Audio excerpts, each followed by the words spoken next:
a ir al libro de Mateo, capítulo 7, versículo 21. Bienvenidos todos esta mañana. Y esperamos poder recibir hoy un alimento sólido, porque lo que vamos a mirar esta mañana es alimento sólido. Ya lo habíamos estado analizando la semana pasada, ¿verdad? Los que vinieron y lo recuerdan. Estábamos diciendo que las personas que han crecido espiritualmente, que son adultos, pueden asimilar una palabra fuerte, que es la que realmente estamos necesitando. Entonces, que Dios permita que esta mañana podamos nosotros asimilar esta palabra y que pueda tener un efecto positivo en nuestras vidas. Mateo capítulo 7, versículo 21, un pasaje sumamente conocido, pero lo interesante de la palabra es que siempre nos sorprende, siempre hay algo nuevo cada vez que nosotros entramos en ella. Dice así la palabra: no todo el que me llama Señor, Señor, entrará en el reino del cielo, solo entrarán aquellos que verdaderamente hacen la voluntad de mi Padre que está en el cielo. El día del juicio muchos me dirán: Señor, Señor, profetizamos en tu nombre, expulsamos fuera demonios en tu nombre e hicimos muchos milagros en tu nombre. Pero yo les responderé: nunca los conocí, aléjense de mí ustedes que violan las leyes de Dios. Y la Reina Valera dice en el versículo 23: entonces les declararé: nunca los conocí, apartados de mí, hacedores de maldad. Bueno, nosotros habíamos estudiado dos condiciones que el Señor coloca para entrar en el reino de los cielos, ¿sí? Dos condiciones. ¿Cuántos las recuerdan todavía? Ya las analizamos. Esto es reciente. La primera condición, ¿cuál era? El que no, Juan 3. ¿De qué hablaba 3? El que no naciere de nuevo no entrará en el reino de Dios. Primera condición. Segunda condición es hacerse como un niño. Si ustedes no se hacen como un niño, no entrarán en el reino de Dios. Bueno, esto es fuerte y tenemos que analizarlo con mucha conciencia. Ahora, ¿para quién es este mensaje? Para las personas que anhelan realmente entrar en el reino de Dios. Porque a la persona que no le interesa, ayer decíamos que yo creo que hay muchos creyentes que ni creen en el cielo. Creyentes, pero no sé de qué. Porque ni creen en el cielo, ni creen en el infierno. Ahora, eso no tiene ningún efecto para los que no creen. Entonces, esta declaración de Cristo, porque es una declaración del Señor, es la conclusión del famoso Sermón del Monte. Después de haber dado este sermón, que ya inclusive yo siempre recomiendo leer el Sermón del Monte, no sé cuánto lo están haciendo, estudiarlo. Decíamos que tiene 22 temas que están en 3 capítulos, que son Mateo 5, 6 y 7. Ahí encontramos nosotros la conducta de vida de los que siguen a Cristo. Cómo debe vivir una persona que sigue a Cristo. Ahora, lo que Cristo está diciendo aquí en este pasaje es que no sirve confesar a Cristo como Señor solo de palabras para entrar en el reino de Dios. Escuche bien esto: no sirve de nada confesar a Cristo como Señor solo de palabras. La confesión debe ir acompañada o respaldada de obras, acciones. Si no, no sirve para nada. Leamos el texto de nuevo. Mírelo bien, porque para poder entender hay que leer con una mente despejada, con una mente clara. ¿Qué dice el 21? No todo el que me llama Señor, Señor entrará en el reino de los cielos. ¿Qué dice ahí? Descartado el hecho de solo llamar Señor, Señor. Descartado para entrar al reino de los cielos. Entrará en el reino del cielo. Solo entrarán aquellos quienes que verdaderamente hacen la voluntad de mi Padre que está en los cielos. Esto es muy importante tenerlo en cuenta, por eso la palabra no se la puede leer por leerla. O sea, hay que darle sentido a cada frase para poder sacar la conclusión correcta. Entonces, la confesión de que Cristo es el Señor de nuestra vida debe ir respaldada por acciones. Al reino no se entra por decir, sino por hacer. Eso es lo que Jesús quiere decir en palabras simples. Al reino de Dios no se entra por decir, sino por hacer. Decir yo soy cristiano es fácil, pero hacer lo que Dios manda no es tan fácil. Y usted, yo creo que ya lo ha confirmado, ya lo ha comprobado. Vamos a ir a Santiago 1:22. Santiago 1:22, ustedes saben que nosotros citamos bastante la Biblia porque de eso se trata, es un estudio bíblico. Y eso también nos ayuda a nosotros para agilizar nuestra mente también en el manejo de las Escrituras. Dice Santiago 1:22, escúchenlo bien. Pero no solo escuchen las palabras de Dios, tienen que ponerlas en práctica. De lo contrario, solamente se engañan a ustedes mismos. Leo de nuevo el texto. Pero no solo escuchen, no es suficiente con escuchar, aquí aparece otra parte, que no es suficiente con escuchar, sino poner en práctica la palabra de Dios. Ahora, de lo contrario pasa algo grave, algo muy grave, y es, de lo contrario, solamente se engañan a ustedes mismos.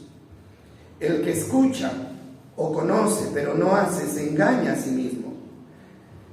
Y de nuevo Jesús en el versículo 22 de Mateo capítulo 7, volvamos ahí, porque tenemos que ir conectando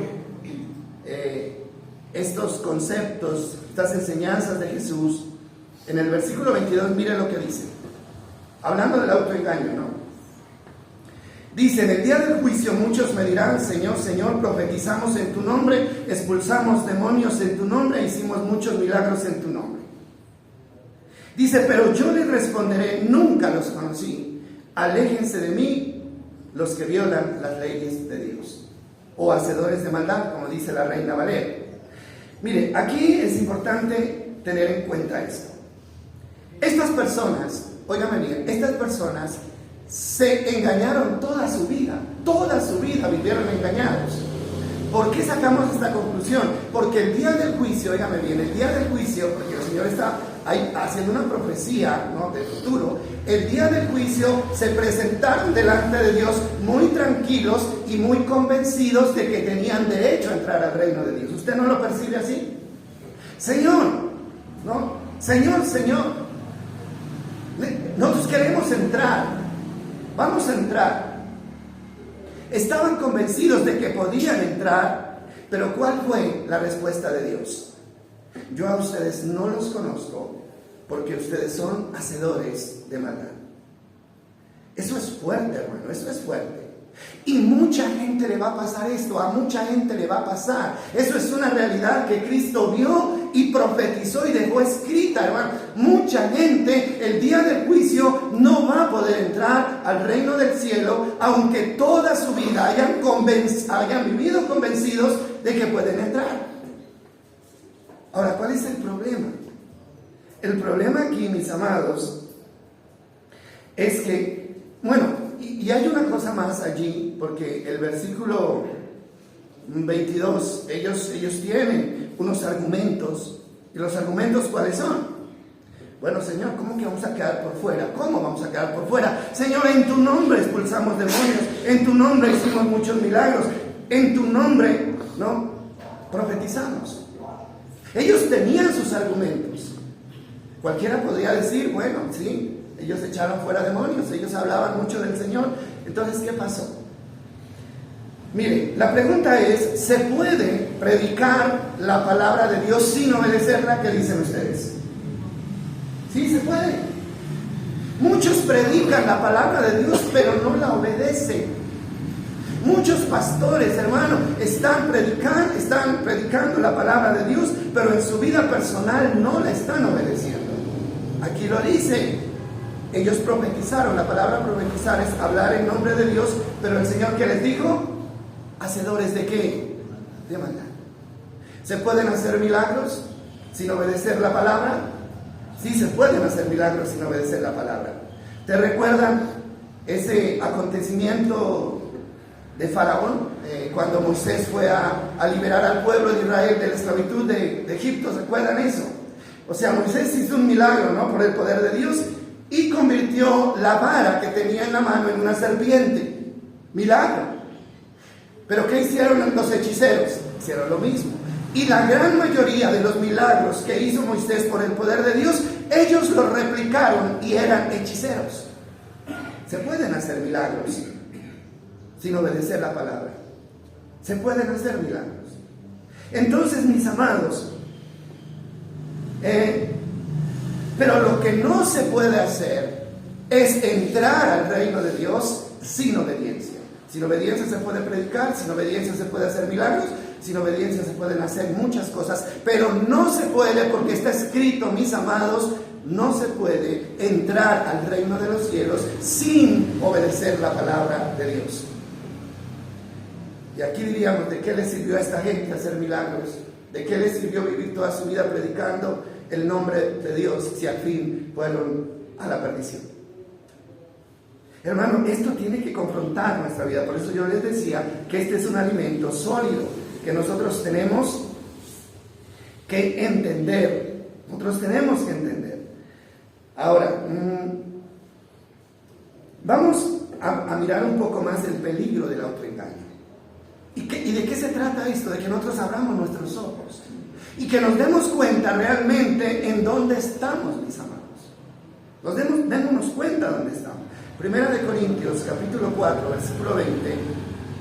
Primera de Corintios 4, 20. Esta versión dice así: pues el reino de Dios no consiste en las muchas palabras, sino en vivir por el poder de Dios. Pero la Reina Valera le agrega algo diferente aquí. Y dice así: porque el reino de Dios no consiste en palabras, sino en poder, dice. Y hay otra versión que quiero leer. Pues yo leo varias versiones porque esto nos ayuda a ampliar el concepto. Dice esta versión, dice: cuando alguien pertenece al reino de Dios, lo demuestra por lo que hace y no solo por lo que dice.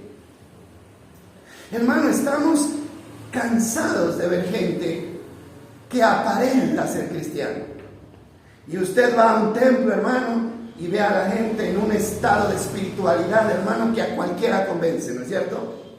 Y lloran, y gimen, y saltan, y danzan, y levantan las manos, y hacen tanta cosa. Pero ¿qué dice la palabra de Dios? Dice que cuando alguien pertenece al reino de Dios, lo demuestra por lo que hace y no solo por lo que dice.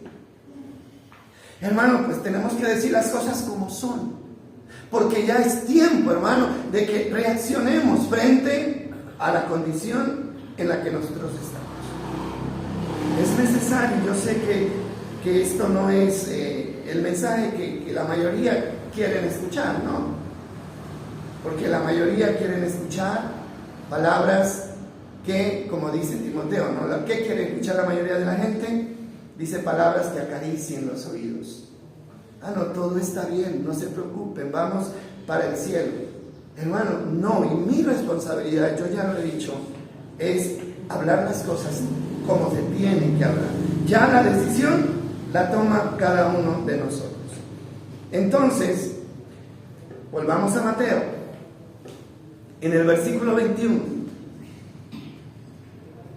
Mateo 7:21, aquí aparece algo muy importante y es dos verbos que aparecen ahí, que son ¿cuáles? Son decir y hacer. Dos verbos, decir y hacer. ¿Qué dice acá?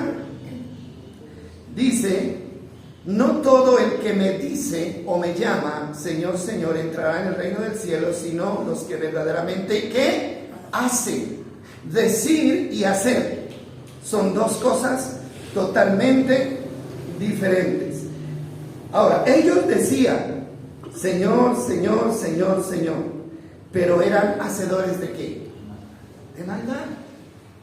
Decían Señor, Señor, pero al mismo tiempo hacían maldad. Hermano, lo que decían no correspondía con lo que ellos hacían.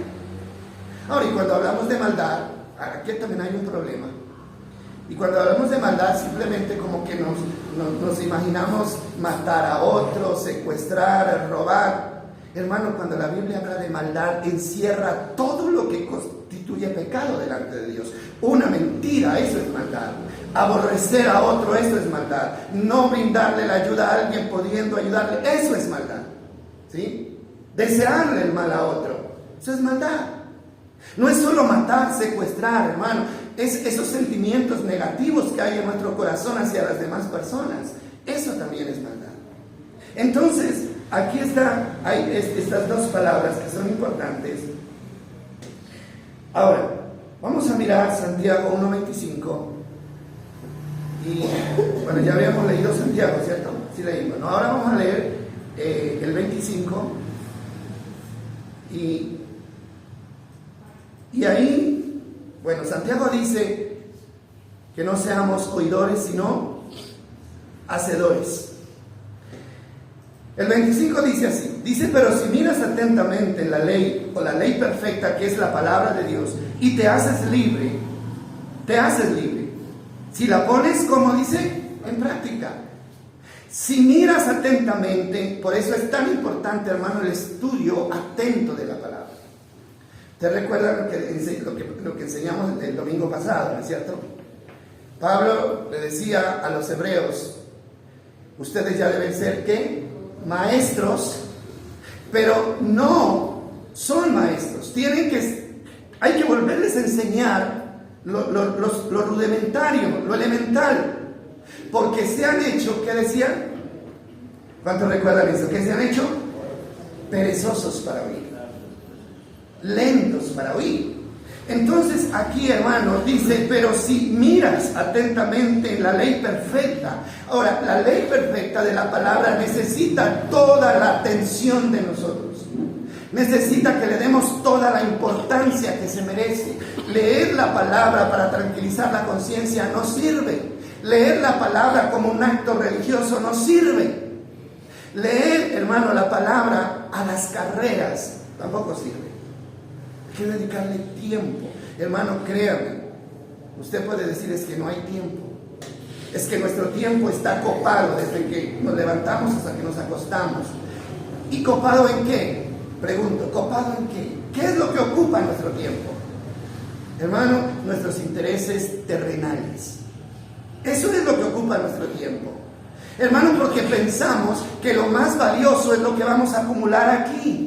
Pero déjeme decirle que estamos equivocados. Lo más valioso es, hermano, lo que nosotros atesoremos espiritualmente hablando. Eso es lo más valioso. Entonces necesitamos tiempo para mirar atentamente la ley perfecta, que es la ley que nos hace libres.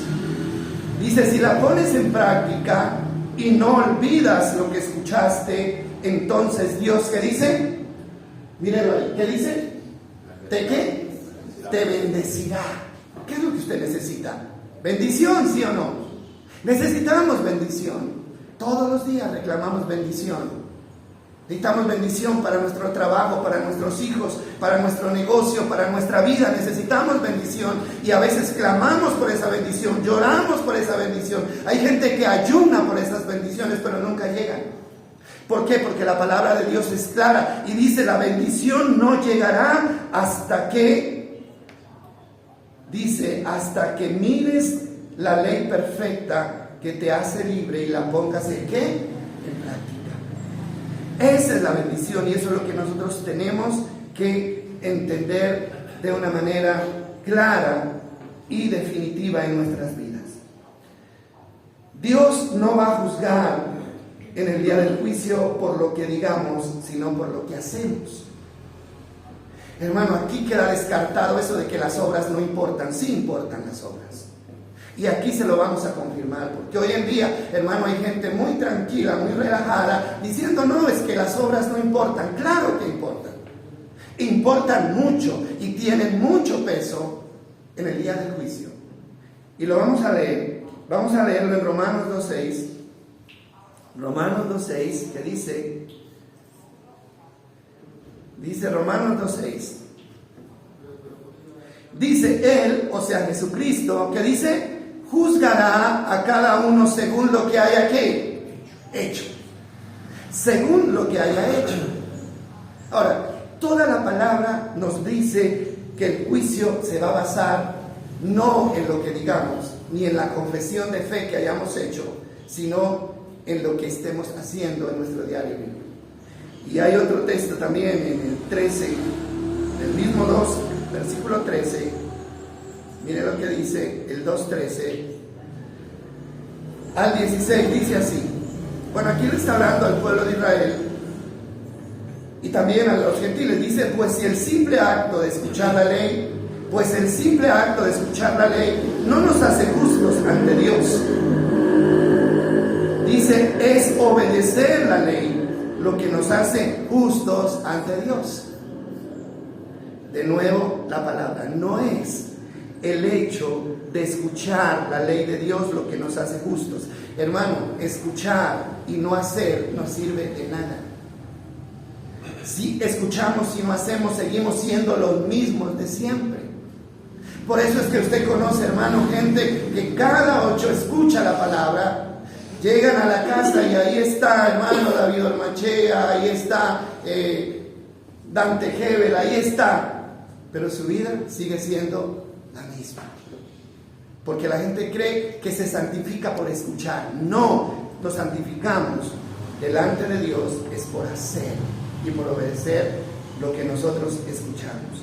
Entonces, hermano, el versículo 16 de este mismo pasaje, mire lo que dice el apóstol Pablo. Dice, el mensaje que proclamo es que se acerca el día en que Dios juzgará por medio de Cristo la vida secreta de cada uno de nosotros. Primero, ¿a través de quién será el juicio? ¿O por quién será el juicio? ¿A través de quién? De Jesucristo. ¿Qué significa esto? Que Dios juzgará a través de lo que Jesucristo dijo y enseñó. Eso es lo que se va a tener en cuenta. Ahora, pero aquí hay algo más, y es que Él juzgará, ¿qué dice? La vida secreta de cada uno de nosotros. Por eso el cristiano no debe tener 2 clases de vida. Un cristiano no debe tener una vida pública y una vida secreta. Hermano, tenemos que ser honestos en lo público y en lo secreto, ¿sí? ¿Sabe por qué? Porque para Dios no hay secretos. Ese es el problema. Dice que los ojos del Señor están mirando todos los días lo que cada uno de nosotros hacemos. Entonces, mis amados, esto tenemos que tenerlo muy en cuenta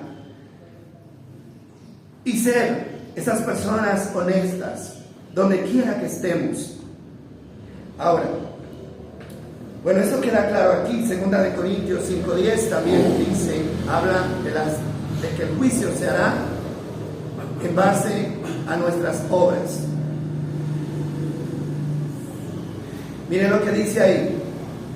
5:10 dice, pues todos tendremos que estar delante de Cristo para ser juzgados. Cada uno de nosotros recibirá lo que merezca por lo bueno o lo malo que haya hecho. Yo creo que con todo lo que hemos visto, hermano, y termina diciendo, mientras estabas en este cuerpo, con todo esto, no nos cabe la menor duda de que el juicio se va a hacer con base en lo que hayamos hecho, no en lo que digamos, no en lo que proclamemos. Ahora, esto necesitamos saberlo. Ya cada uno de nosotros verá qué hace con esto, pero necesitamos saberlo. Entonces, aquí surge una pregunta, y es, ¿por qué Dios establece el juicio con base en las obras si la salvación no es por obras? Ustedes saben eso, ¿no? Y de la mente de alguien debe estar dando vueltas esto. La salvación no es por obras. Entonces, ¿por qué Dios establece el juicio sobre las obras si la salvación no es por obras? Mateo 16:27. Vamos a ver qué dice Mateo 16:27.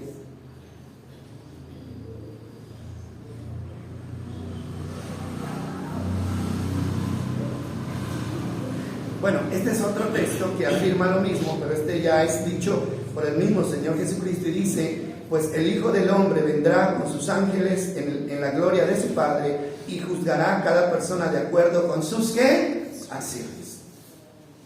Hermano, por eso debemos tener cuidado de nuestras acciones, hermano. Bueno, podemos utilizar nuestra boca, Dios nos ha dado boca para alabar a Dios, para hablar de Él. Pero lo que realmente tenemos que cuidar son nuestras acciones. Y la pregunta dice, ¿por qué Dios establece el juicio con base en las obras si la salvación no es por obras? Ahora, ¿la respuesta cuál es? Hermano, porque son las obras las que confirman si de verdad hemos nacido de nuevo o no. ¿Cómo confirma Dios si usted ha nacido de nuevo, si usted es salvo o no? ¿Cómo lo confirma? Debe haber alguna forma de confirmar esto, y la única forma de confirmarlo es viendo sus obras. Yo creo que estamos de acuerdo con esto. Las obras no nos salvan, pero sí certifican si somos salvos o no. Hermano, una persona que ha nacido de nuevo tiene que demostrarlo con sus acciones. Debe haber una diferencia entre el antes y el después. Dice 2 Corintios 5:17, si alguno ha conocido a Cristo, que dice que es nueva criatura, las cosas que dice viejas pasaron, he aquí todas son hechas nuevas. Debe haber una diferencia. Por eso la mejor forma de juzgarnos y de cuestionarnos es mirando qué tanto hemos cambiado. Desde que conocemos a Cristo, ¿qué tanto hemos cambiado? O sea, las obras son una evidencia, pero no un complemento. O sea, Es que cuando se predica como complemento. Ese es el problema. Eso lo hacen los legalistas, ¿no? Que predican las obras como complemento. Ahora, las obras no son causa de la salvación, sino prueba de la salvación. Llévese esto en su mente. Las obras no son la causa de la salvación, son la prueba de la salvación. Hermano, ahí está. Señor, Señor, nosotros somos salvos, tenemos derecho a entrar en tu reino. Pero el Señor les dice, ustedes nunca lo demostraron con sus obras. ¿Cuáles obras? No era echar fuera demonios, no era hablar de Cristo. Hay gente que habla mucho de Cristo, hermano, y van por las calles, y van por todas partes, y van hablando de Cristo, hermano. Pero en ese mensaje de Cristo se les nota el odio que tienen por los demás. ¿Usted no se encontraba gente así? Que le van a hablar de Cristo, pero al mismo tiempo le hablan mal del otro hermano, le hablan mal de la otra iglesia, le hablan mal del otro pastor. Hablan de Cristo, pero tienen maldad en su corazón y la demuestran cuando hablan mal de los demás. ¿Evidencia de qué? De que no tienen a Cristo en el corazón. ¿Por qué? Porque cuando uno tiene a Cristo en el corazón, hermano, lo que primero debe reflejarse ahí es el amor. ¿Sí? Cristo no hizo eso.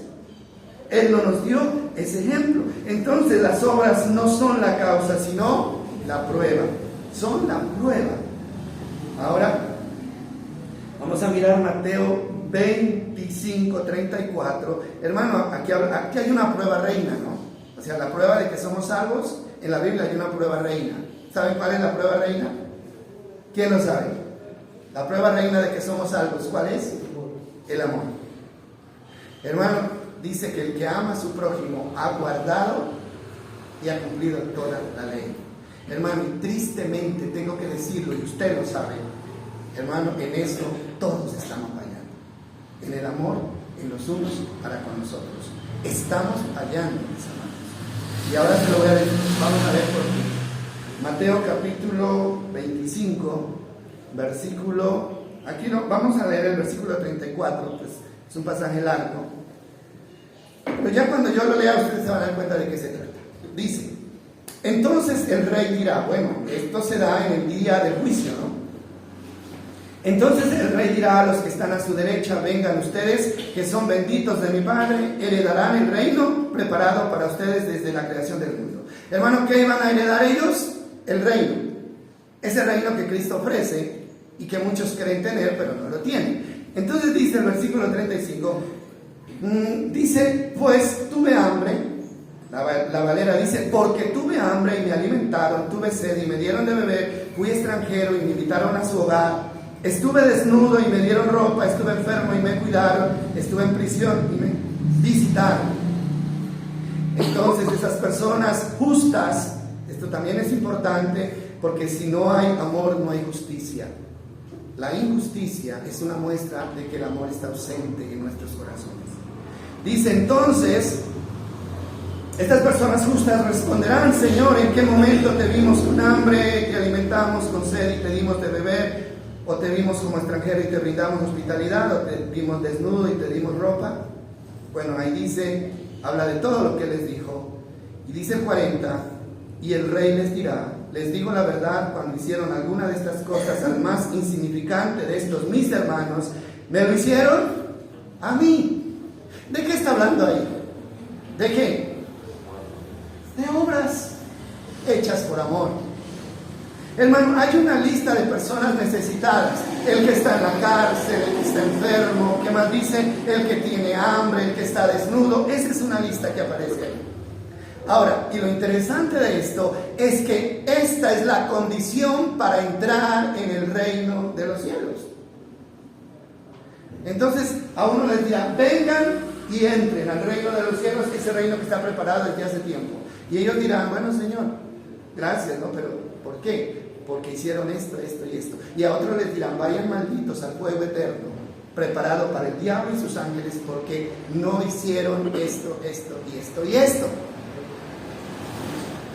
Ahora, ¿qué son estas? Obras. Y este texto, si usted lo mira, hermano, desde este punto, usted va a entender que la salvación es por hacer obras de misericordia. A mí me costó mucho entender esto. ¿Sabe por qué? Porque esto chocaba con lo que dice Efesios 2:8.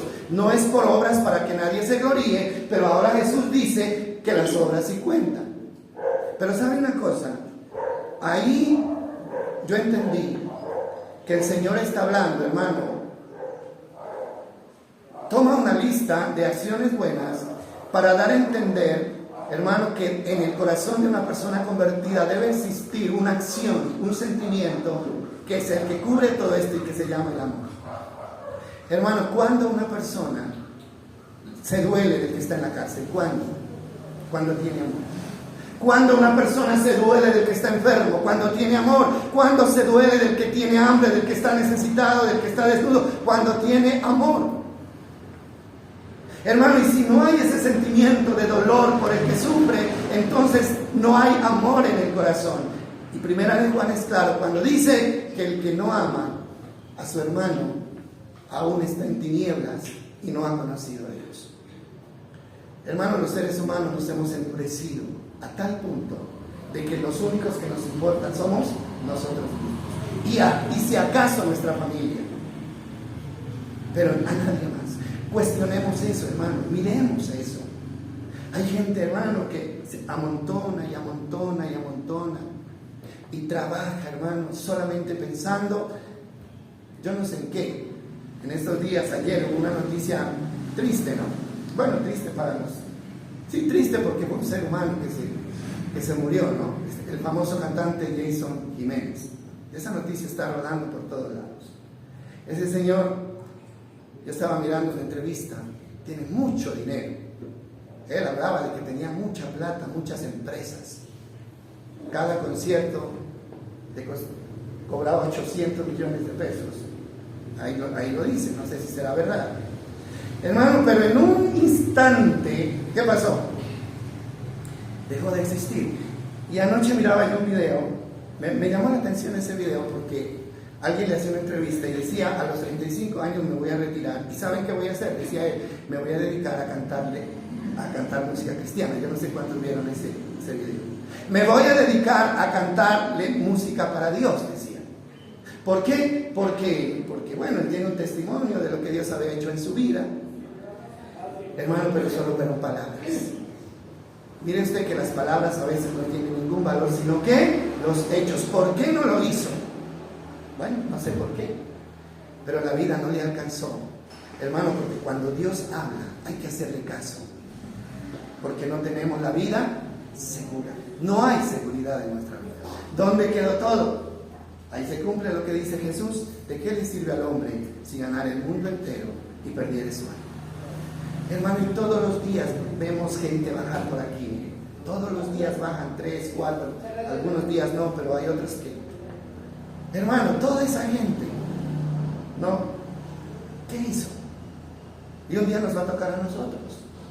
nos va a tocar a nosotros irremediablemente. Entonces, mis amados, Jesús respondió a una pregunta que le hicieron los fariseos: Señor, ¿cuál es el gran mandamiento, el más grande de los mandamientos de la ley de Dios? Y él responde: amarás al Señor tu Dios con todo tu corazón, con toda tu alma, con todas tus fuerzas, y a tu prójimo como a ti mismo. El que ha hecho esto ha cumplido toda la ley. Hermano, ¿ha obedecido la voluntad de quién? La voluntad de Dios. Hay que tener en cuenta nuestras acciones, hermano. ¿Qué estamos haciendo? Entonces, aquí se habla del amor. Entonces, cuando yo entendí que este pasaje no habla de que somos salvos por ir a visitar a un enfermo al hospital, entonces yo entendí que de lo que habla aquí es que el amor que hay en nosotros, ese amor de Dios, me impulsa y me obliga y me presiona a que yo ayude al necesitado. Eso es lo que está diciendo aquí la palabra. Entonces, aquí habla de obras. Entonces no podemos decir que las obras no cuentan, mis hermanos. Claro que cuentan. Es lo mismo que sucede en un juicio terrenal, en un juicio de hombres. ¿Qué es lo que cuenta en un juicio que se hace aquí en la tierra para declarar a una persona inocente o culpable? ¿Qué es lo que cuenta? Las obras, los hechos. Hermano, allá no cuenta lo que el acusado diga, ¿no? Porque todos los acusados se van a defender. Y todos, así sean culpables, van a decir: yo no lo hice. Y el abogado va a decir: él no lo hizo. Hermano, pero si el fiscal aporta pruebas contundentes, hermano, así diga lo que diga esa persona, la condena o la absolución se va a hacer por las obras. Es que usted hizo esto. Entonces, por lo que usted hizo es condenado, o por lo que no hizo es absuelto. Entonces, ese mismo ejemplo lo está poniendo Dios en su palabra, y es claro que nosotros lo miremos. Ahora vamos a mirar Santiago 2:14. Santiago 2:14. Este es bonito porque respalda lo de Mateo, del juicio de las naciones. Santiago capítulo 2, versículo 14. Mira lo que dice Santiago. Dice: amados hermanos, ¿de qué le sirve a uno decir que tiene fe si no lo demuestra con sus acciones? Una buena pregunta, ¿verdad? ¿De qué le sirve a alguien decir que tiene, yo creo en Dios, yo soy cristiano, tengo el certificado de bautismo colgado en la pared, hace 30 años que asisto a la iglesia? ¿De qué le sirve decir todo esto? Dice: si no lo demuestra con sus acciones. ¿Puede esa fe, esa clase de fe, salvar a alguien que dice fe? Es una interrogación. ¿Puede esa fe sin obra salvar a alguien? No, no salva. Porque es una fe vana, es una fe mentirosa, es una fe que realmente no existe. Porque la fe verdadera, además de declararla, hay que confirmarla con nuestras acciones. Y dice el 15, mire, como para poner un ejemplo ahí, dice: supóngase que vea a un hermano o a una hermana dice que no tiene que comer ni con qué vestirse. Es para respaldar el ejemplo, ¿no? Y uno de ustedes le dice: adiós, que tengas un buen día, abrígate mucho y aliméntate bien, pero no le da ni alimento ni ropa. ¿Para qué le sirve? Esas buenas intenciones, eso de que le diga: adiós hermanito, ojalá que allá abajo, ¿no?, en la otra casa le den comida y le den vestido, cuando usted puede hacerlo. O sea, las buenas intenciones no sirven. Hay que poner en acción nuestra fe. Entonces dice el versículo 17: como pueden ver, la fe por sí sola no es suficiente. A menos que produzca buenas acciones, está muerta y es inútil. Todos decimos que tenemos fe. Y claro que tenemos fe, hermano, pero a esa fe hay que añadirle las acciones. Y aquí habla de ¿qué? De lo mismo que hablaba Jesús: obras de misericordia. Si alguno ve a un hermano desnudo, dice sin comida, y usted tiene, o sea, usted tiene que extenderle la mano, porque el amor de Dios no le permitirá ser indiferente a la necesidad del otro, menos aprovecharse de la necesidad de otro, menos ser injusto. Por eso allá la palabra habla, hermano, le habla a los patrones, ¿no? Le dice: páguenle lo que es justo a los trabajadores. no se aprovechen de la viuda, no engañen al huérfano, al niño, porque Dios todo lo está viendo y lo está anotando. Bueno, entonces, 2 Corintios 13:5, vamos a avanzar un poquito. 2 Corintios 13:5.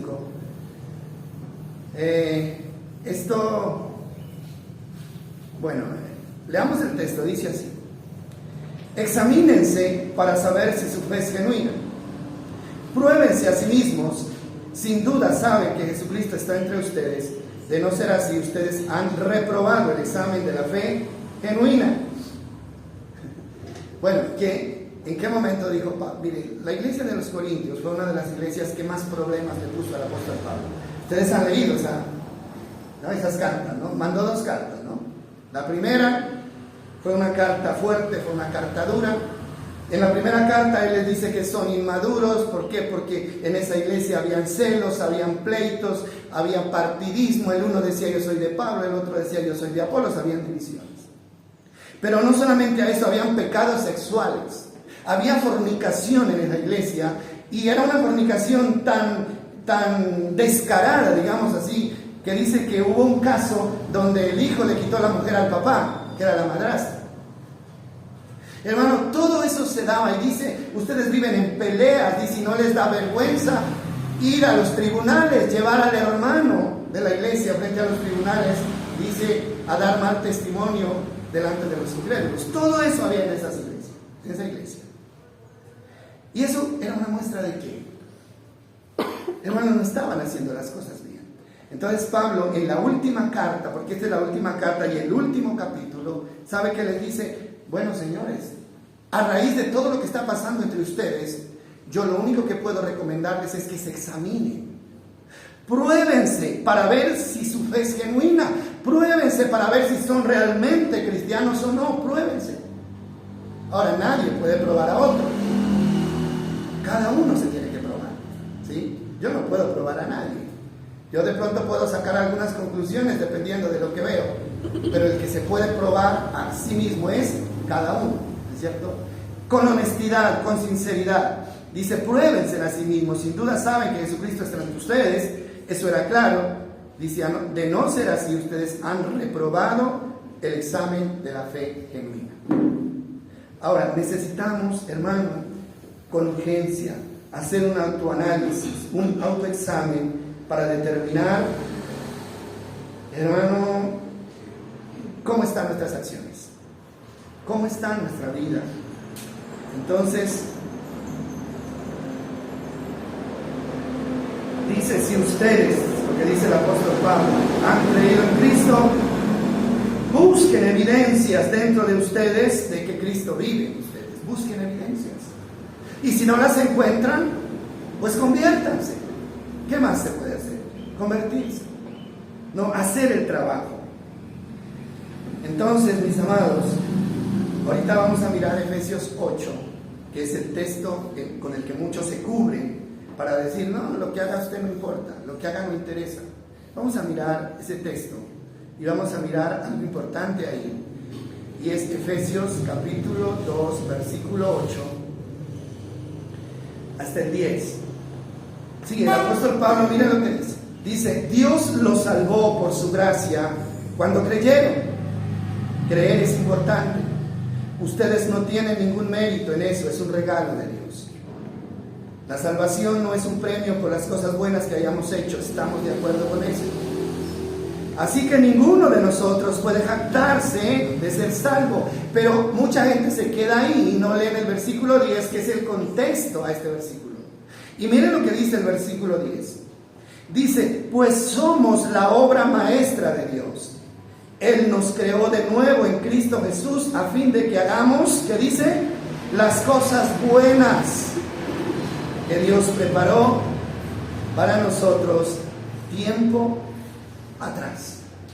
Si usted lee el 8 y el 9, entonces, hermano, usted se relaja y dice, no, yo como no es por hacer cosas buenas, entonces no hay problema. Pero si usted lee el 10, lo primero que dice él, dice, nosotros somos la obra maestra de Dios.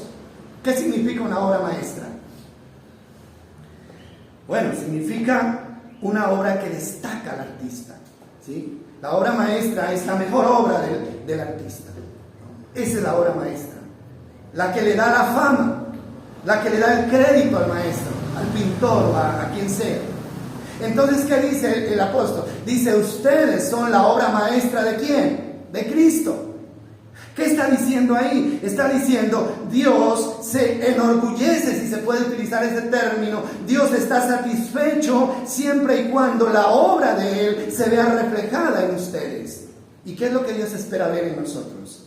Pues ahí lo dice claramente. Dice, a fin de que hagamos las cosas buenas.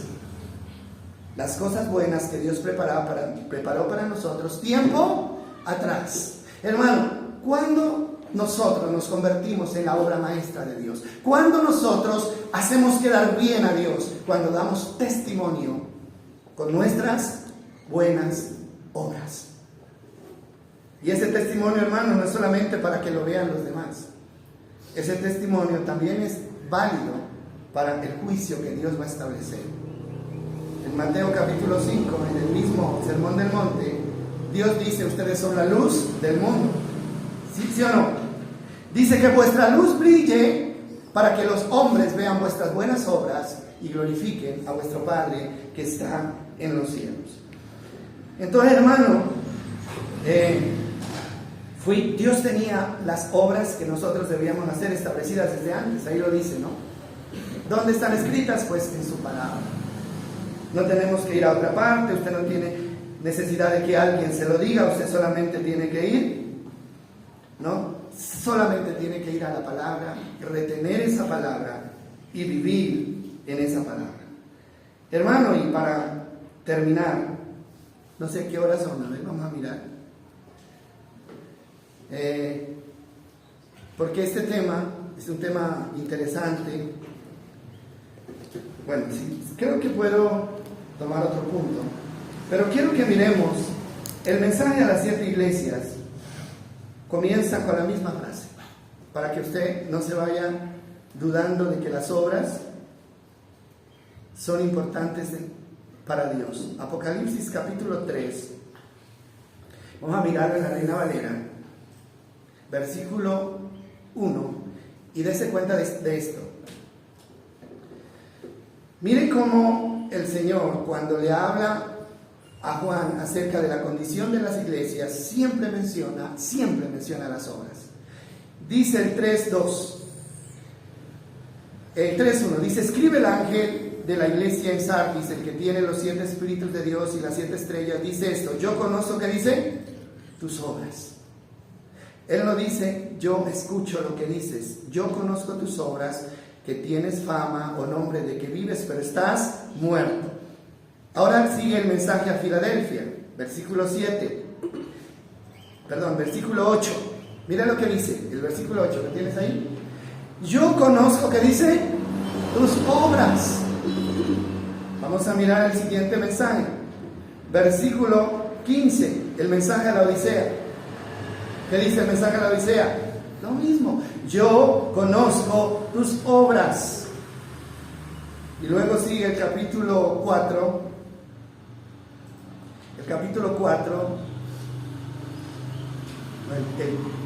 Perdón, ¿estábamos mirando cuál? El 3, ¿no? A ver, el 3 finaliza con el mensaje a la Odisea. Y luego, bueno, ya ustedes saben, si lo quieren confirmar, ahí lo confirman. Todos los mensajes, todos los 7 mensajes mencionan lo mismo. Yo conozco tus obras, yo conozco tus obras. ¿Qué es lo que ve entonces Dios en nosotros como iglesia? Las obras. ¿Qué es lo que tenemos que cuidar nosotros? Las obras. Denme 10 minutos más y yo termino mi tema. Ahora, aquí es cuál es la voluntad de Dios. ¿Por qué? Porque lo que el Señor Jesucristo dijo es: no todo el que me dice Señor, Señor entra al reino de los cielos, sino el que hace la voluntad de mi Padre que está en los cielos. Primera Tesalonicenses 4, versículo 3. Primera Tesalonicenses 4, 3. ¿Qué dice ahí? Cortico el versículo. ¿Qué dice? Pues la voluntad de Dios es vuestra santificación. Esa es la voluntad de Dios. Dice que os apartéis de fornicación, que cada uno de vosotros sepa tener su propia esposa en santidad y honor, no en pasiones de concupiscencia como los gentiles que no conocen a Dios. El versículo 6 también habla. Dice: ninguno agravie ni engañe en nada a su hermano, porque el Señor es vengador de todo esto, como ya hemos dicho y testificamos. Pues Dios no nos ha llamado Dios a inmundicia, sino ¿a qué? A santificación. Ahora, esa es la voluntad de Dios. La voluntad de Dios es nuestra santificación, que creamos en Cristo, que nos arrepintamos, que nos amemos unos a otros, que vivamos una vida santa. Ese es el deseo de Dios. Y lo último es: ¿qué es el reino de Dios? ¿Por qué? Porque los que no hacen la voluntad de Dios no entran al reino de Dios. ¿Qué es el reino de Dios? El reino de Dios es el gobierno de Dios. El reino de Dios es donde Dios gobierna. Un reino tiene un rey. ¿Y quién es el rey de ese gobierno? ¿Quién es? Cristo. Cristo Jesús es el rey. Lo cantábamos, ¿no? Ahora, Cristo es el rey. Ahora, entonces, Él es el que pone las normas. Él es el que termina las leyes. Un reino tiene leyes que están escritas. Cuando las leyes de un reino se violan, hay consecuencias. Hermano, y eso es lo que muchos no hemos entendido. Mira, aquí en Colombia y en cualquier país hay leyes. Y si usted viola una de las leyes, hermano, usted va a traer consecuencias a su vida. Va a traer. Vaya usted a una ciudad y pase un semáforo en rojo. Hermano, ¿qué pasa? ¿No? Vaya usted, salga a una ciudad sin los papeles al día de su carro, de su moto. Hermano, lo van a multar, lo van a detener. Métase a una tienda a robar. Hermano, va a tener consecuencias. Lo mismo pasa en el reino de Dios, hermano. Si usted viola esas leyes establecidas, hermano, va a tener consecuencias. Pero parece que no hay conciencia de eso, porque mucho cristiano aún se sigue preguntando: ¿y por qué me pasa lo que me pasa? ¿Y por qué mis hijos esto? ¿Y por qué mi matrimonio esto? ¿Y por qué mi negocio esto? Hermano, porque estamos violando la ley del reino. ¿Por qué? Porque el que mira atentamente, hermano, y hace, recibirá bendición, no maldición. ¿No le parece, hermano, que esto es lógico y que debemos nosotros analizarlo con más calma? Entonces, mis amados, ¿hay consecuencias o hay alabanza? Eso lo tenemos nosotros bien claro. ¿Hay consecuencias o hay alabanza?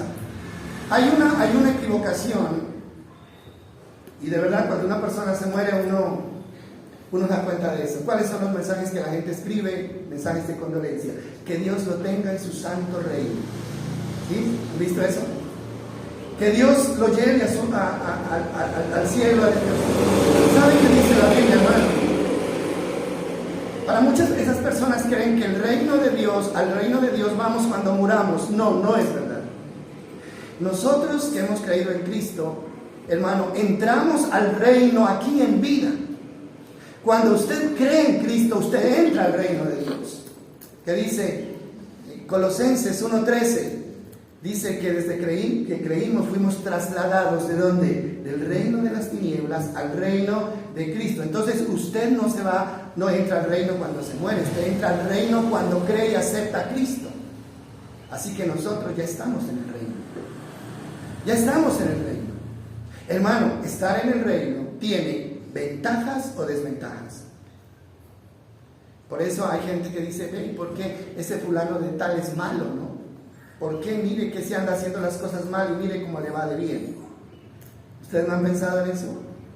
¿Saben por qué? Porque ellos están en el reino de Satanás y sobre ellos no hay consecuencias, hermano. Están allá en ese reino de oscuridad. Pero cuando una persona entra al reino de Dios, hermano, entra para ser bendecido por la obediencia o para ser reprendido por la desobediencia. Y a veces no tenemos en cuenta eso. Yo busco a Dios para esperar todas las bendiciones del mundo sin tener en cuenta, hermano, los requisitos que aparecen ahí para recibir esas bendiciones. Entonces, los fariseos, los discípulos esperaban un reino político, ¿no? Cuando Cristo vino. Y le decían, Señor, ¿cuándo vendrá el reino? Y Él les dijo, es que el reino ya está entre nosotros. El reino ya está entre nosotros. Ahora, ¿qué hacemos nosotros, hermano? Si usted creyó en Cristo de verdad, usted ya está en el reino de Dios. ¿Qué es lo que le queda? Y me queda a mí, hermano, hacer las cosas como Dios dice para esperar las bendiciones que Él promete. Pero si nos vamos en contra de esas leyes, hermano, nos exponemos a muchas cosas que no nos van a gustar. Inclusive, hermano, que un día el Señor nos diga, apártense de mí, hacedores de qué. ¿Sí? Ese es el gran problema. Entonces, mis amados, necesitamos entender todo esto y espero que este alimento sólido lo podamos asimilar y de ahora en adelante, hermano, empecemos a cuidar lo que hacemos. En el campo donde usted se mueva, como esposa, como esposo, como hijo, como trabajador, como patrón, cada una de las obligaciones que usted ha asumido en su vida, póngale cuidado a lo que está haciendo, ¿sí? Pongámosle cuidado. Y nunca nos olvidemos que el juicio de Dios se hará en base a nuestras obras. Apocalipsis dice que Dios todo lo tiene escrito. Todo, absolutamente todo está escrito en unos libros, dice, ¿no? Estos libros no me imagino cómo serán. Pero para Dios no hay nada imposible. Entonces, hermano, el asunto es que a Dios no le podemos decir si yo hice, cuando realmente nunca hicimos. Porque Dios lo ve todo. Que Dios me los bendiga, hermano. Y al parecer este no es un mensaje como muy agradable, pero es uno de los más beneficiosos si usted lo quiere tomar y ponerlo. Va a ser una palabra de la que más bendición va a traer a su vida, aunque nos duela un poquito. ¿Sabe que yo les decía en estos días que dice la Biblia que la palabra de Dios es como espada, ¿no? Es como una espada de 2 filos que penetra hasta partir el alma, dice. Y yo colocaba el ejemplo del bisturí en las manos del cirujano. Ese es. Hay gente que dice, yo no me dejo rajar, dicen, ¿no? Jamás. Qué miedo que lo rajen a uno, que lo peguen. Yo no voy por allá. Hermano, pero el problema es que si la persona que está enferma no se deja cortar, nunca lo van a poder sanar. Hay enfermedades, hermano, que el médico necesita cortar lo sano para poder llegar a lo enfermo. Y si usted dice, no, a mí no, porque eso duele, hermano, se va a morir. Eso es lo que hace la palabra de Dios. Hiere, hace doler, hermano, pero para llegar a donde tiene que llegar, para poder sanar. Y en eso está el amor de Dios. Dios en eso muestra su amor para con nosotros. Así que agradecemos a Dios por la palabra. Amén. Señor, muchas gracias, Señor. Gracias, Dios eterno, porque tu palabra dice, Señor, que tú viniste para sanar a los quebrantados de corazón, para dar libertad a los cautivos. Tú viniste, Señor, para poner en libertad a los presos. Gracias porque lo estás haciendo. Y todo lo que tú haces, lo haces a través de tu bendita palabra, que puede ser como una espada, que puede ser como un martillo que quebranta la piedra, Señor, pero tú lo haces para podernos bendecir al final. Yo te agradezco por esta palabra y agradezco por tu iglesia, Señor, que recibe con respeto y con amor esta palabra. Espíritu Santo, tú irás con nosotros para cada día acompañarnos, Señor, y recordarnos esta bendita palabra. Muchas gracias en el nombre de Jesús. Amén y amén.